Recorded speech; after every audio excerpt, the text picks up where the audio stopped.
What is it? The main thing I got from it was like this sense of feeling seen and validated. Well, why does it have to be this way? This book was placed in my hand for this moment. Insightful, learned a lot, wrote some quotes that I'm ready to like paint on my wall. I love this book! That we just kind of pull out some of the big themes that we see and talk about a few different ones. I apologize if most of my contribution has K-pop references. Alternative book title, The Feminine Mystique Part 2. You were really just gay all along. Welcome to Book Club. With Julia. And Victoria. We are two lifelong friends who read a book and talk about it each episode. This is a podcast where we explore new perspectives, and we use books as tools for personal and community growth. This week, we are reading All the Light We Cannot See by Anthony Doerr, a World War II novel told from the perspective of two young teens, a girl whose name we are definitely going to mispronounce throughout this entire episode. I think it's Marie-Laure in France and Werner in Germany. So, this book was a big deal like 6 to 10 years ago. So, you've had some time, but there will be spoilers. So, if that's something you care about, read it and come back. If you don't care, if you've already read it, we're so happy you're here. Welcome. We are super excited you're here to listen in. We love to hear your thoughts on All the Light We Cannot See. You can DM us on Instagram or message us through our website. And if you want to go above and beyond and help keep this show rolling financially and you want to give us some money, you can. We have a Buy Me a Coffee, which is a membership platform where you can contribute monthly to different tiers, read some stuff that we share just for members. Just recently, we started with bookshop.org as an affiliate. So if you go to our website and click on any of the links to the books we talk about in this episode or past episodes, and it takes you to bookshop.org, you can purchase books that you want to read, and a little bit of that money will come back our way, which helps us, like I said, keep making this podcast, buying books, making a website, doing fun giveaways for our members. So yeah, if you want to support, you're welcome. And if not, no pressure. We're glad you're here. We're very, very glad you're here. You don't have to go to the website for all those links, actually. They should, if I have done my job right. They should all be in the show notes. So all the links that we put, anytime we link to a book, especially in the most recent seasons, it should link directly to our bookshop.org affiliate. So if there's a book where you're like, oh my gosh, I really want to get that, come back here to Spotify or wherever, go into our show notes and use that link. It's super easy. Yeah, and it's for any book on the bookshop.org site. So even if you are buying a memoir of Janice Jackson, because that's what you're into these days, you can still support our show. We get like a little 10% kickback from bookshop.org if you use our link. Is that speaking from personal experience, Victoria? Nope, I made that up. I don't know if she has a memoir. I don't either. Maybe a biography for sure. I'm sure someone's written that. I'm sure there's an unauthorized biography of Janet Jackson. Now somewhere. I need to know. Also, if you really want to support us but have no money like us, you can also rate and review on Apple Podcasts and now Spotify. Spotify's trying to get in there with the charts and stuff. They're trying to be important. Okay, so Janet Jackson has written a book. Shut up. Okay. I love It's this. called True You. I think it's on Amazon. It's categorized as a self-help book. Oh, interesting. Kind of in that category with her personal stories. Yeah, co-authored by biographer David Ritz. Interesting. So she talked and he wrote, probably. I think that was probably what that was. Yeah. But if you want to buy True You by Janet Jackson. We will definitely link that in the show notes just so you can buy that book specifically. I'm not recommending it. Not to say it's not a good book. I just haven't read it. So read it and let me know.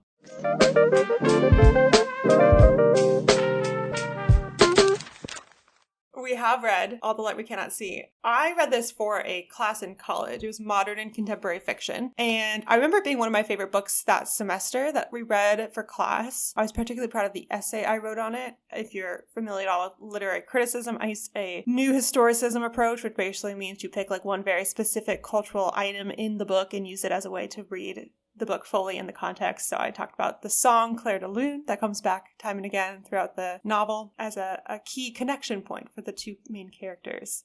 If you have no idea what any of that means, that's fine. This was some nerdy niche essay I wrote in college and I thought was pretty good, but I'm sure if I read it now, it would be a little okay, you tried. But yeah, I think I remember being a little peeved at the book when I first picked it up because it's like over 500 pages. And if you're taking a lot of English literature classes in college, and this was towards the end of my undergraduate where I was taking like 3 or 4 high-level classes all at the same time, you only have like 2 weeks to read the entire freaking novel. And I was like, oh my gosh. But I thought it actually moved really quickly. You've got these short chapters, alternating perspectives. You have an omniscient narrator. That means they're like above what's like they're beyond what's happening. So you're talking about Marie Law and Werner in like the third person, but it alternates from their like separate experiences. And it takes quite a while till they actually like connect in the same location. But yeah, I remember really enjoying it, and it's been fun to revisit. Julie and I had a long chat this morning planning this episode because we were like, yeah, it's been a bit since we read it. Like, let's refresh ourselves. And I'm very excited for what we have prepared today to share with everyone, though. Yeah, I think it came out okay. It's one of those, I think this has been on our list for a while, is like, oh, that would be a great book to talk about. But like, we never got around to it because at a certain point, it just wasn't on your shelf anymore. Like, physically, I had given the book away. Yeah. And so we, like, out of sight, out of mind, forgot that we both read this book and enjoyed it enough to talk about on the podcast. And so we literally had to go through a whole history of where this book had traveled in order to figure out when I read it. But I know I read Victoria's copy. And so we think it was in like the first 6 months after moving to Chicago while I was unemployed. So, you know, I was very late to the game reading it, as I am with most books. Okay, you say late to the game, but this book came out in 2014. We moved to Chicago in 2017. So you read it within like 4 years of being released. Okay, yeah. So, but like the hype had kind of died down. You know what I mean? Like everyone who was going to scream about it has already screamed about it. Yeah. And the people reading it are now like just casually picking it up because they see it everywhere. Exactly. Like it's enough time for it to make the used bookstore circuit. You know what I mean? Like, anyway, but so I was unemployed and I wanted something sad and meaningful because I was in like a very scary, transitional, kind of lonely phase of my life, you know, as a recent college graduate, as you do. Yeah, so I picked this up, and as you said, it's a very, very long book, but it really sucks you in. I think the prose is really beautiful, and like, because you're switching perspectives, it does that thing that a lot of YA novels do, where you're like, I need to find out what the other person is up to because I'm so stressed with them, you know, and it left me, I need to know what happens. So it kind of keeps you moving. And I was also very excited because like the sort of climax of the novel takes place in this French town called Saint-Malo. It's like this walled city that was like a holdout against German occupation on the north coast of France. And I've actually been there. And so like I knew a bunch of history of it and I kind of knew what it looked like and I'd walked around. So it was very exciting. I was like, oh, I know what you're talking about. I felt very, very proud of myself. But it's funny now looking back on it. Like I remember when I read it, I remember feeling like, oh my gosh, this is such a deep and meaningful book. This is so profound. You know, you finish it and you just have that kind of book hangover and you're like, wow, that was amazing. And then going back over it, I'm like, wait. This was all about a magical gemstone? Really? That's what? That's what this is about? Right? I was so like, wait, I had completely wiped the stone from my memory. Like I just thought it was about these two characters. And then I reread the summary, was like reviewing it. I was like, hang on. I totally forgot about this because I clearly did not care about this stone, that whole plot line, if like I just completely wiped it from my memory. So I feel like it's an interesting choice. We're going to talk about it more later, making that kind of the centerpiece of the story because it's actually super important and it's very weird that that's what it's about. So yeah. So before we get into it, tell us about Anthony Doerr. Doerr? I'm not quite sure. So Anthony Doerr was born and raised in Cleveland, Ohio. He's the author of several short story collections, including The Shell Collector and Memory Wall. He wrote a memoir called 4 Seasons in Rome, and he's written the novels About Grace, All the Light We Cannot See, and the recent book that just came out is Cloud Cuckoo Land, which I am interested in reading. All the Light We Cannot See was the 2015 Pulitzer Prize winner for fiction, 2015 Andrew Carnegie Medal for Excellence in Fiction. Cloud Cuckoo Land was a finalist for the 2021 National Book Award. So he's won lots of prizes, and there's a big long list on his website, and you can hear all the things he won prizes for. His work has been translated into over 40 different languages. Like I mentioned, All the Light We Cannot See came out in 2014, was New York Times bestseller on the top list for over 200 weeks, which is like 4 years. Yeah. And is currently being adapted into a limited series by Netflix, which I think will be interesting. Yeah. Currently, Doerr lives in Boise, Idaho with his wife and 2 sons. And I didn't know Harriet Doerr, but apparently she's also a writer who's since passed. And as far as he knows, they are not related. And he wanted to make a point to say that on his website, because apparently a lot of people ask that. Yeah. I think the most important thing to note is that he is an American writer writing about Germany and France, World War II. So like that perspective changes a lot how the story is told. Okay. So I'm going to do my best with this one because like a ton happens and also like nothing happens. So here we go. In this book, we follow 2 main characters, a blind French girl named Marie-Laure, whose dad works at the Museum of Natural History. He's like the locksmith. And then a German orphan boy named Werner Pfennig, which is a very unfortunate name, which Pfennig literally means penny. If you look at old German money, the pennies say Pfennig. That's where we get the word penny from, which tells you a lot about how much money he has. And he loves building and listening to and taking apart radios. That's his whole thing. And it takes place as the Germans are invading France. So Marie-Laure and her father have to flee German occupation of Paris, and they go to Saint-Malo, which is like a walled city, so it's harder to invade, in order to keep this precious gemstone hidden. I think there were a bunch of copies made by the museum that her dad works for, and he gets one of them, but he gets the real one. And then Werner gets recruited into the German army, even though he's underage. They like fake his papers so that he can find and confiscate radios, because that's how like the French resistance is operating. So their paths intersect when they both get stuck in Saint-Malo while it's being bombed by the Germans. So Marie-Laure is stuck in an attic. Werner is stuck in a basement. So Marie-Laure starts broadcasting just her reading books for like 4 days from a radio in the attic that Werner has actually been trying to find because it's being used by the French resistance, but also it was used to broadcast this like science program that he listened to when he was a kid, and it sort of sparked his youthful innocence. And then there's also this like evil guy who's dying, and he's trying to get the gem that Marie-Laure has, and he like is breaking into her house. It's a weird part that we don't really talk about. Is he with the Nazi army?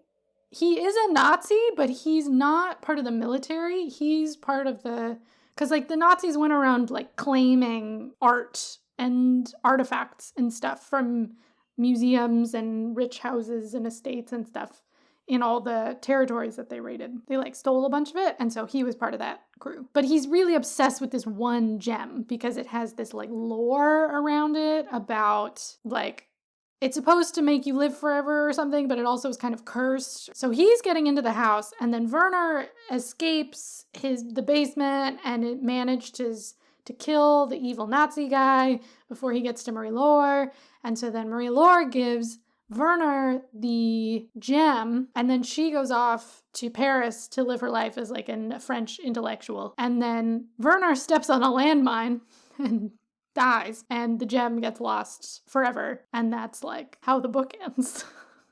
Yeah, I think that pretty much covers it. To clarify, the lore around the diamond is that it's rumored to give eternal life to its owner, but to cause all of its owner's loved ones to die. Gotcha. There's so much in this book. You're right. And I feel like so much of the primary like plot that we're going to be talking about is that ending with right. both of them in Saint-Malo, but so much happens before that. Yeah. And I mean, Werner doesn't even get there until like the end of the book. So like so much of it is his like childhood, his like being recruited, going to like a military academy, his friendship with another boy who is like beaten until he has like severe brain damage, and you're just like, what the heck? Mm-hmm.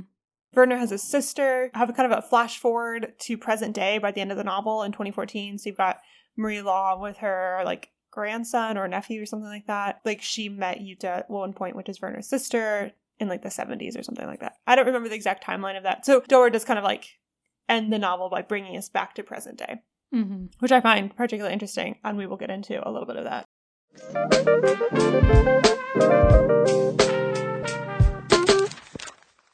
So when we sat down to talk about this book, a question both of us brought to the table is like, why is there so much World War II fiction Yeah. in specifically our American context? We know it exists in several other places. People all over the world are writing about World War II, but our context and experience is mainly in the US. So we wanted to frame our podcast episode around that. So why do we think the World War II novel is so popular? And have we had enough? Or is there still more to be said? Doerr's book is relatively new, and even more books have continued to come out since then. And these were not the first by any means. No, there's a lot.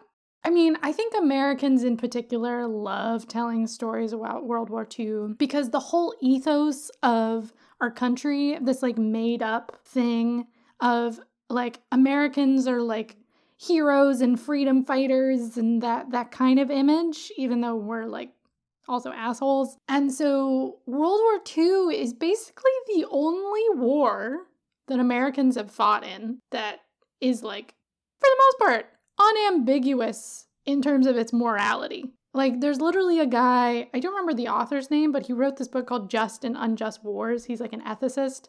And basically his whole argument was that like World War II is the only just war. All the other ones don't meet the qualifications for what a just war looks like. Michael Walzer. There you go. And you said earlier that it was specifically the West, like the European theater of this war. Specifically the European theater. So yeah, we'll mostly be talking about the like German French kind of front for this book as well. But yeah, it's an easy story to tell because the good guys won, right? And so much of the media that we grew up with is, you know, you can make a good story arc. You know, there's a lot of pain and death, but like ultimately good triumphs. And we, the Americans, get to be the heroes, right? Because we come in and we save everyone or whatever. And a lot of the media that we grew up with was made by people who were kids during this time. So there's also probably an element of nostalgia as well. You know, that is part of it. Is like they're kind of dealing with their own history. And so we grew up with their films that they were making. So I feel like it's a way of keeping the narrative. You know, if you're trying to tell a very specific story about Americans as the good guys, what do you tell stories about? Do you tell stories about the Vietnam War? Probably not. Yeah, like some gross things that we've done in like Hawaii or Cuba? Like, no. You tell the story about how we defeated the Nazis, right? Captain America and all that stuff. So I was digging around a little bit to see what others have written about or kind of reflected on this question as well. And so I found a few different responses that kind of run the gamut. So the first one was an article in Parade by Kristen Harmel, and she admittedly is an author of 2 books of the World War II era. So she definitely, biased towards it. And so she talks about like 4 reasons why she thinks this time period is so interesting to read and write about. And I think like 2 of them map on very clearly to what you were talking about. And 2 of them I don't think are actual reasons. And I'll get into that. I haven't read anything by Kristen Harmel besides this essay in one magazine. I have nothing against her. I just different opinions. She talks about World War II fiction connects us with a disappearing generation. And that for me, I think is one of the forefront reasons why I think we're really interested in this time, because there's so many different people and so many different perspectives that have personal, family, and ancestry connections to what happened. Right. You have people whose family died in the Holocaust and who are writing and retelling those stories, claiming that history and acknowledging the suffering of their community. You have people who are of German ancestry or descent who have to grapple with, like, what was my family's implications in this? And how do I deal with understanding, like, where my family came from?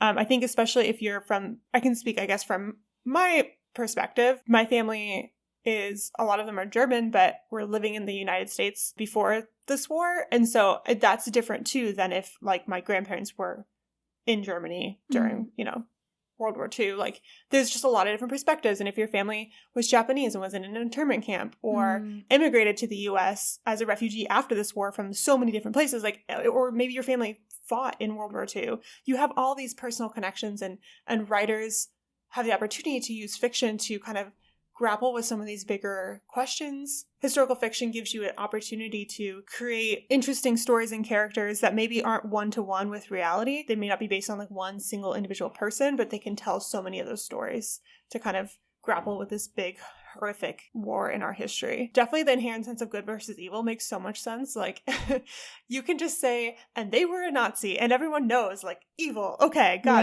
it. We know what they did. You don't have to explain the background of your character. It even gives, like, an interesting perspective when you do have German protagonists, because you know the evil that their country was ruled by, and like we come in with so much context, so it's kind of like a self-feeding cycle. Like, we know a lot about World War II because there's so much out there about World War II, so we can get into more things about World War II. So this, basically just piggybacking off of what you already said. Harmel's other 2 points in her essay were that there are many fascinating real-life stories that haven't yet been told in full. Sure, that's true every time period. That's not specific to World War II. I'm sorry. I guess, like I said, that's kind of the part about connecting with the disappearing generation, understanding those real life stories.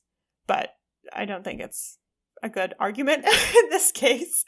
And then her 4th argument was the lessons ordinary people learned during World War II are still very applicable today. Insert any time period, any conflict, and you could still say that. I think they're like, that's what's like at the core of historical fiction, is that what's happened in the past is still applicable to us today. And there's stories to be learned and told. So, I think it's a great defense for historical fiction. But not necessary for this time period. But that's aside. This is not a rip apart one parade essay. Yeah, I feel like it's almost an argument not to write about World War II, because it's like there are so many other perspectives to be told that are not about World War II. Let's go somewhere else, Yeah. And I think with the disappearing generation part, I haven't done like a whole analysis on like when World War II novels were written and like when we've seen an influx of them. I can only speak from like personal experience of books that were written in the 21st century, as that we're getting further and further removed from it. So it is easier to write about people and experiences who like aren't here still. Mm-hmm. Like, it's harder to write about the Gulf War because there's so many people who like, that's like feels too soon. It's almost like in our history classes when they just stopped teaching us history after like 1978. Mm-hmm. Even though it was like 2010, they just like didn't teach us anything really. They usually end in the 80s when the Berlin Wall came down. Okay, yeah. We would get like 2 sentences about the 80s. Yeah. But yeah, we didn't have history about the 90s. Because it was like still happening, like the previous decade, we hadn't yet decided what we thought about it. Enough to like teach people in school about it. So pulled a bunch of other quotes too. I found this one kind of interesting. Someone on Book Riot, Courtney Rogers, they wrote kind of like why they're done reading World War II fiction, and 2 bits I thought were interesting. 1. It is imperative to continue to tell these Holocaust stories, but maybe not in this way. Stories of suffering and gore for gore's sake begin to blur. I think people feel good when they read books about, in parentheses, fictional suffering, because it's cathartic without actually hurting anyone. Rogers continues with, history is interesting. I love history. Knowing about the dark eras in history is vital for protecting the future. However, I think we must be cautious not to glamorize the past to make it marketable. I've decided that I no longer want to read about World War II. So that kind of, I think, brings up some points that I have also felt. And again, there's just been like so much of it. It's like, okay, I think I'm ready for something else. Like, this is important that we have it. I don't think either of us or anyone is saying we shouldn't write about World War II anymore, or that we shouldn't have written about it. But like, maybe there's room for some other things. And to examine why we are so, like, it's kind of like the magician thing, where it's like, you want to question why they're drawing your attention to this one distracting, shiny thing. Like, what are they doing with their other hand behind their back, kind of? That's kind of where I'm like, what are we not talking about? Because we're spending all our time talking about this, That's an interesting point. There's a lot we're not talking about. Especially in school. So Anthony Doerr on his website actually address this specific question, and I thought his response was interesting. He said, when I was writing the novel, a friend told me that if you took all the books written about the Second World War, ripped out the pages, and dropped them on Germany, it would cover the entire country. Doerr writes, I thought, why would I ever presume to try to add another book to that pile? So I had loads of anxiety about trying to tell a World War II story that felt different or new in some way. I think at a time of abundance when I can walk 3 blocks from my desk and buy an avocado or 60 rolls of toilet paper. I think that's funny. He probably didn't write this in 2020. Stories of scarcity are appealing because they remind us of the blessings that we have. Whether it's a scarcity of food and materials or a scarcity of freedom, just the freedom for you and I to listen to whatever music we want or go see whatever films we would like to see or walk to a bakery. One way to be sure that we aren't taking our lives for granted is to read narratives from times when those freedoms were restricted. Such an American thing. I know. I thought it was interesting too. You were like ahead of the game when you were saying, like, what are we not talking about if we're focusing on this so much? And I think this is a really good point of like, oh, remember back in the war when like you had like 1 can of peaches, because it's this like pivotal scene where they like share a can of peaches, which is like the only food left in this apartment that's being bombed along with this whole city. And it's like almost like feels like, wow, can you imagine? That must be so hard. That was in our past. Instead of recognizing that scarcity exists today. People in our country are starving, who don't have access to food, who don't have access to healthy foods. We have like children who go to bed hungry in our own country. And so I'm not trying to rip Doerr to shreds. We have so much we did like about this novel that we'll get into. I know. I just particularly found issue that was what he wanted to land on. Like, oh, like be reminded of the freedoms we have. This very patriotic sentiment, and it's not untrue. I just think I feel like there's a lot more interesting things in his novel than just the scarcity of being in a war. Like, that doesn't seem like the focus to me. So I thought it was interesting that was his choice of how to answer that question. Yeah. It is interesting. I mean, it is a kind of insight into potentially another reason why Americans, right, might really, really like World War II stuff. He has, that is something to tap into, is that Americans are obsessed with this thing of, oh, the hard thing is over. Our culture doesn't love to like sit with hard things and pain and sit with past atrocities that we have committed, and we like to say that the hard thing is over, that we have conquered it, that we have achieved, that we have been successful. That's like our whole story, right? That we just keep repeating to ourselves over and over again. And World War II lets you do that, Hey, look at this really hard thing in the past. And then we won, and it all was over. And there was no gender inequality afterwards when all the women were forced to go back home after economic freedom. None of that happened. We were all happy. There was no racism. The 60s didn't immediately erupt after this ended. None of that. So this is kind of the answer I wish Doerr had gave. Maybe because it's the answer I gave. I wrote an essay in college for the same class, and this one was about putting in conversation 3 historical fiction novels that are all written late 20th, early 21st century. So All the Light We Cannot See, along with Atonement by Ian McEwan and Bridge of Sighs by Richard Russo. These are 3 books I had to read for the class, and I was tying it all together. But past Victoria said something that current Victoria thinks was pretty smart, so I'm going to read it. Contemporary fiction invites the reader to engage with the story, to question what the author is doing, and to look for truth in both what is said and what is left unsaid. No recorded history is completely objective, and neither is any narration. However, the subjective histories of individuals, when woven together, create a fuller tapestry of understanding of what truth is out there to be grasped. So I really appreciated the ending of Doerr's book when he brings you to 2014, which would be present day when this book was published. And Marie Law is a person who still exists, and you learn about her life, but you have so much more connection to her as an individual. She's not like an elderly woman sitting on a bench. She was this young girl who was hiding in an attic. She was a girl who almost and should have died, but someone from the opposite side stepped in and saved her.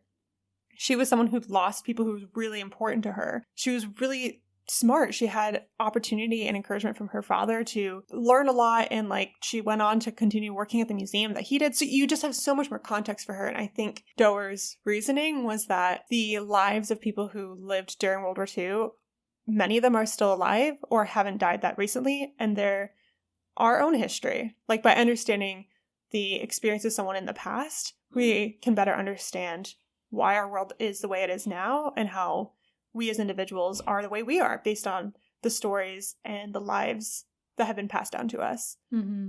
In some ways, I like reading history in fiction better than nonfiction. Like in Romance languages, the word for history and the word for story are the same word. It's just story, history, historia, because telling stories about the past is just telling stories about the past. And you can, you make up people or you take people who really existed, but ultimately you are. It's like a gradient of truth rather than like true or not true. And in certain ways, reading fiction, I think, encourages you to be more empathetic and imaginative about the past. Like, if you think about, like, Hamilton, the book is, gigantic. And Lin-Manuel Miranda connected to it a ton, right? Great. Good for him. I don't know how many people read it, because it's a lot. And it's a lot of just information and facts and, versus when he turns it into a story, a dramatized story that highly fictionalized. What happens, right? You get emotional connection, you get empathy, you get imagination, and suddenly everyone loves it. It's the same story, kind of. So yeah, I'm with you on this one. Historical fiction in general has the capacity to do quite a bit.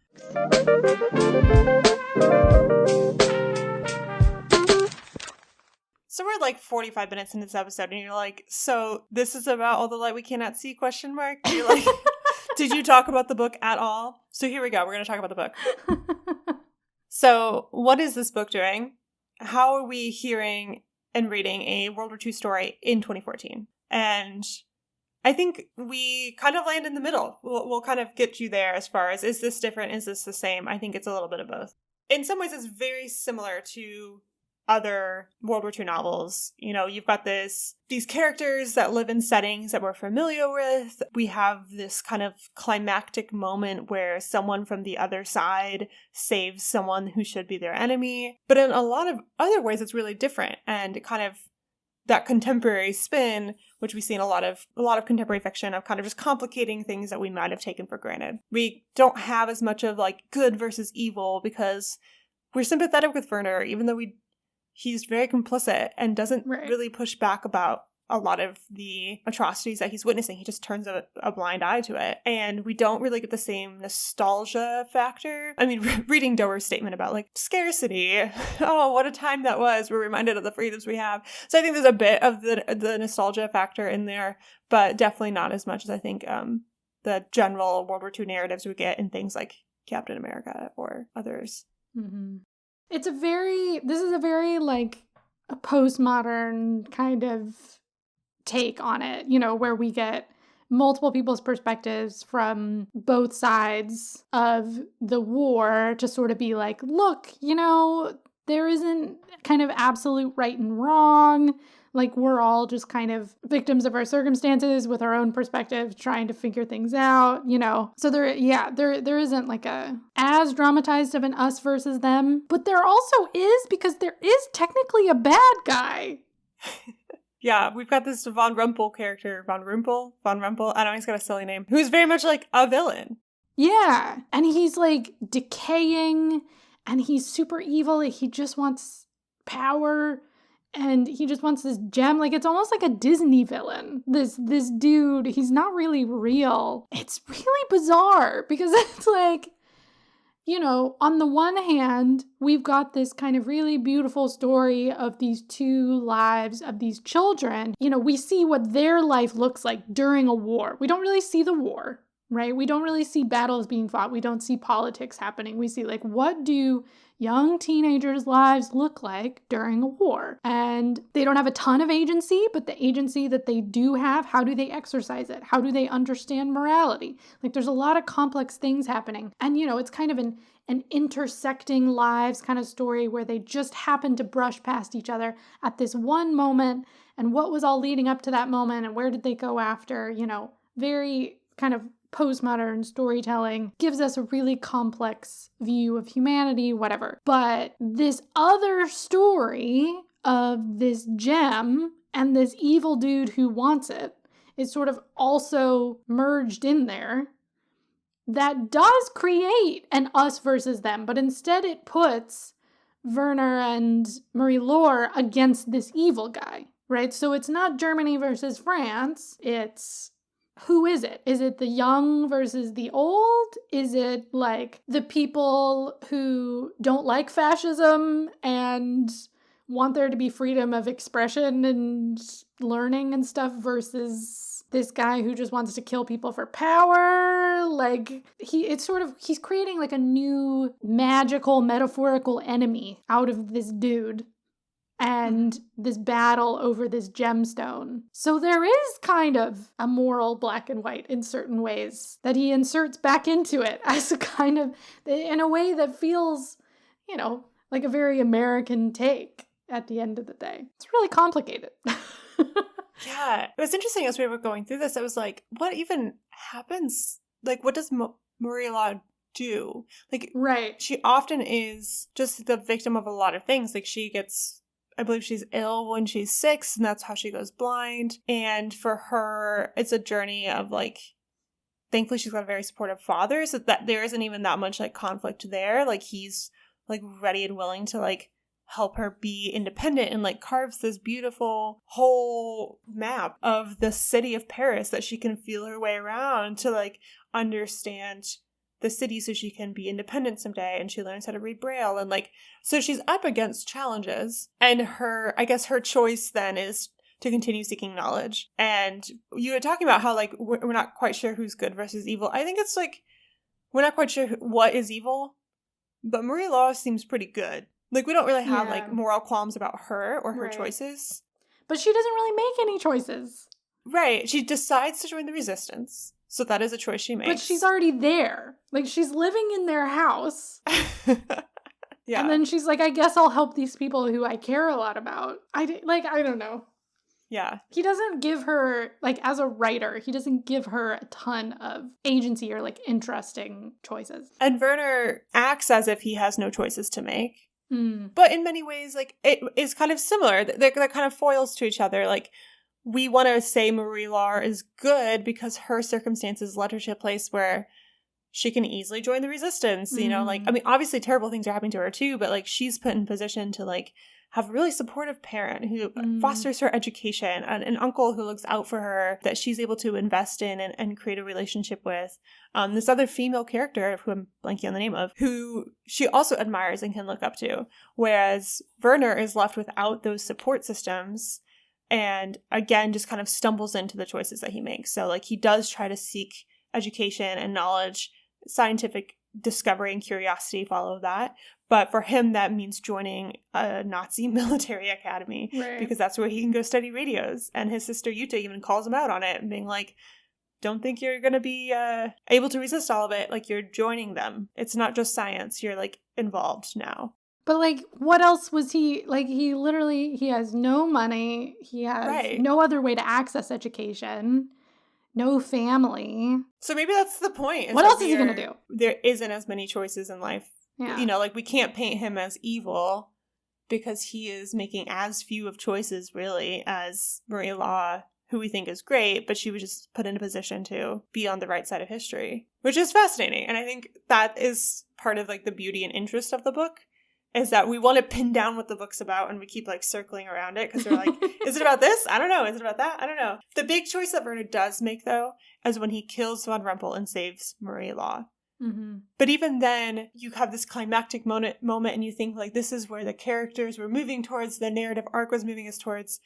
And then Werner goes, like, in a side sentence, steps on a landmine. Like, we don't see it in real time. In summary. Oh, by the way.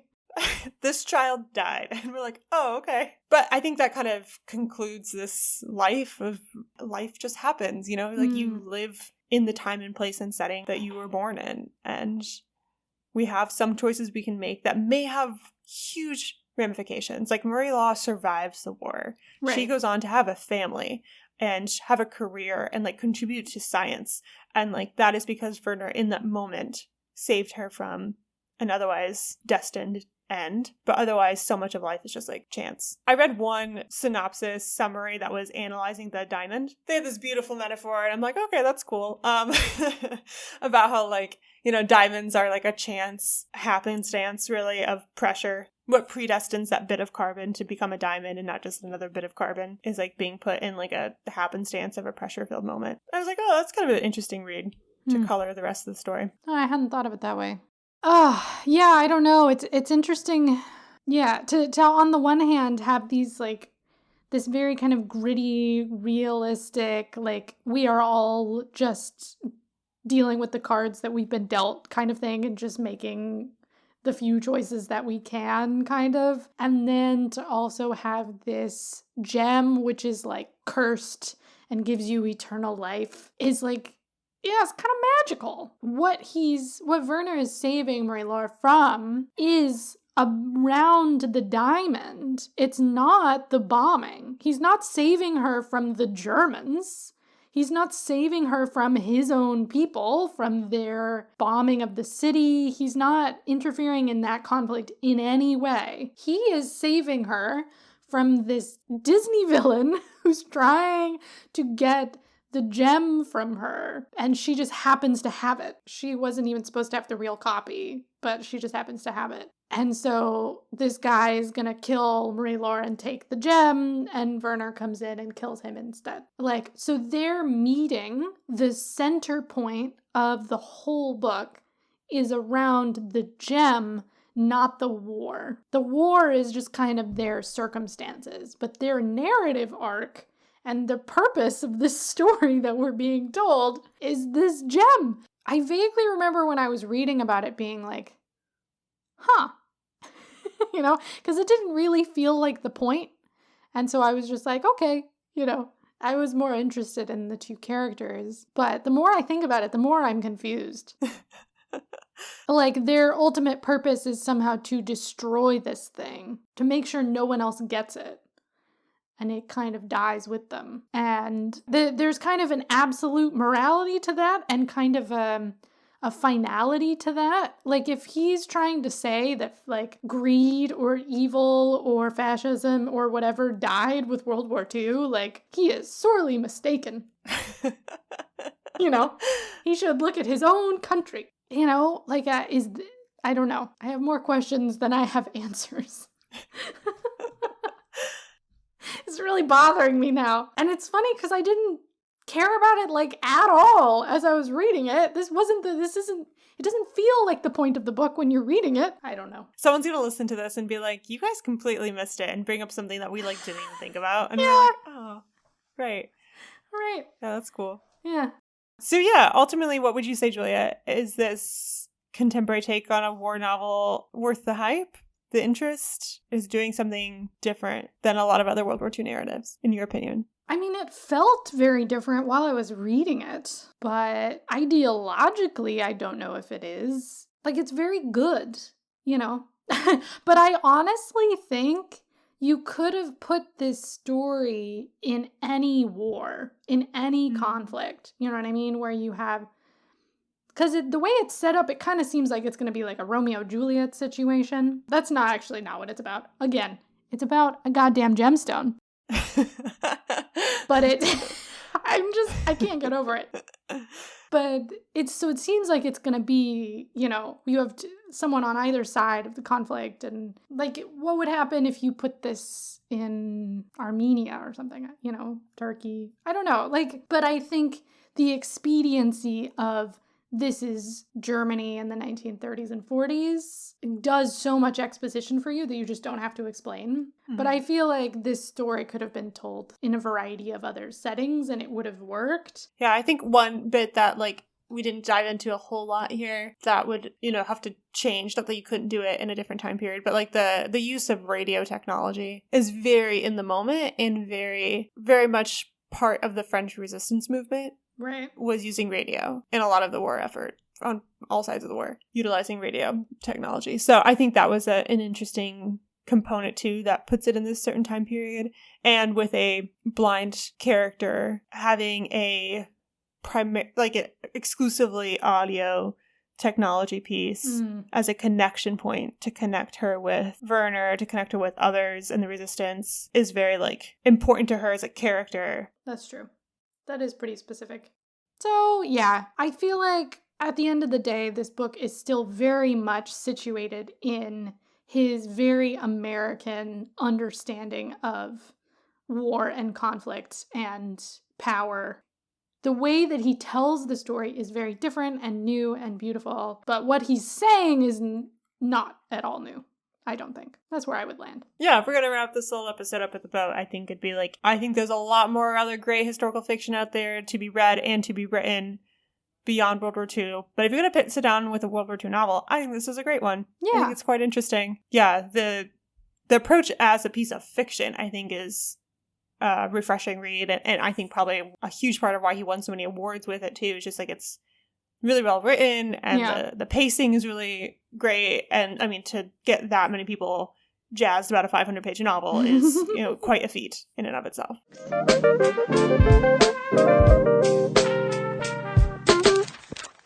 So for readers who enjoyed this book, what would you recommend they check out next? Yeah, so to get sort of a children's view of World War II by a contemporary writer, The Book Thief by Markus Zusak is obviously excellent. His style, very different. He messes around with the form, but it is similar themes, it's about books and children in impossible situations and stuff. And then I would also recommend All Quiet on the Western Front by Erich Maria Remarque. It is a young German perspective on World War I, which is pretty rare. If you're trying to get alternative perspectives on, something that's different from yours, All Quiet on the Western Front. But it's depressing, it sucks. War sucks. Okay, so if you're specifically interested in more World War II era novels that use multiple perspectives, Atonement by Ian McEwan is a phenomenal read. Very sad. Wonderful ending that I have so many thoughts on. If you've read it, please DM me. I want to talk about it. The Women in the Castle by Jessica Shattuck, I read a couple years ago. I would say, of reading experiences, it's probably a 3.5 out of 5 for me. I was it's interesting, I'd talk about it, but I probably won't read it again. But I thought what was particularly interesting is Jessica Shattuck her mother is German, and she wrote this out of a personal need to talk about the effects of World War II on Germans because of her family history, and how she witnessed her mom just kind of cutting off that part of herself to integrate into American culture and try to forget the horrific experiences of her family. Pachinko by Min-Jin Lee covers a lot more than World War II, but part of the novel is during this time period, specifically from Korean perspective, Koreans in Japan. Other historical fiction, I think, was really great at helping me connect specific points in history to current day and recognizing how close in history some things are to us and how much things pass through generations. Homegoing by Yaa Gyasi, landmark novel, wonderful. We've talked about it a ton on this podcast. Mm-hmm. But it's a really good job at reminding you, oh yeah, the grandmother of so-and-so lived through this experience. And that's not very far removed from someone living through that experience, specifically for the African-American experience. The Great Believers by Rebecca McKay is actually the time period is much more recent. It's about the AIDS crisis, specifically in Chicago.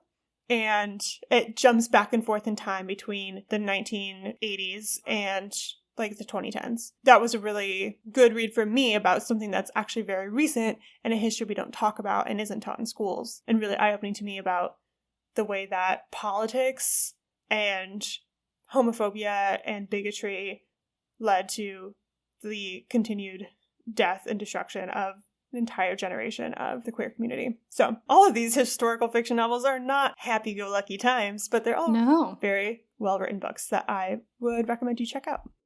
Yeah, I don't think any single book that we have just recommended is happy. None of them.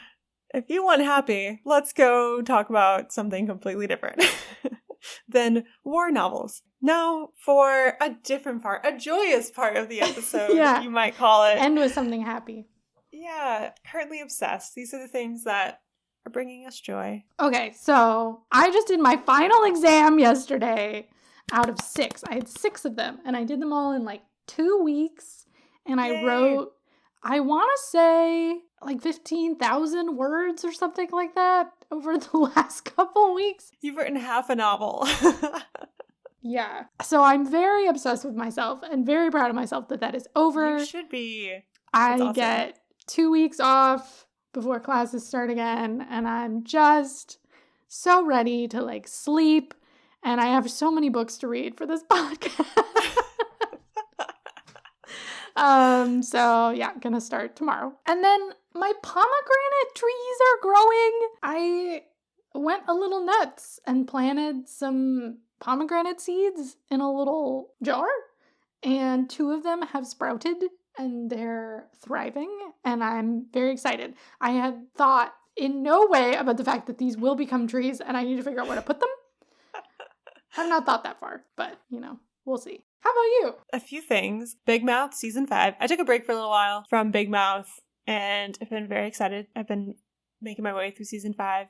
It's quite enjoyable. The love bugs are delightful. Like so many other people, I'm really into Wordle these days. It's a fun little app where you have to guess a 5-letter word.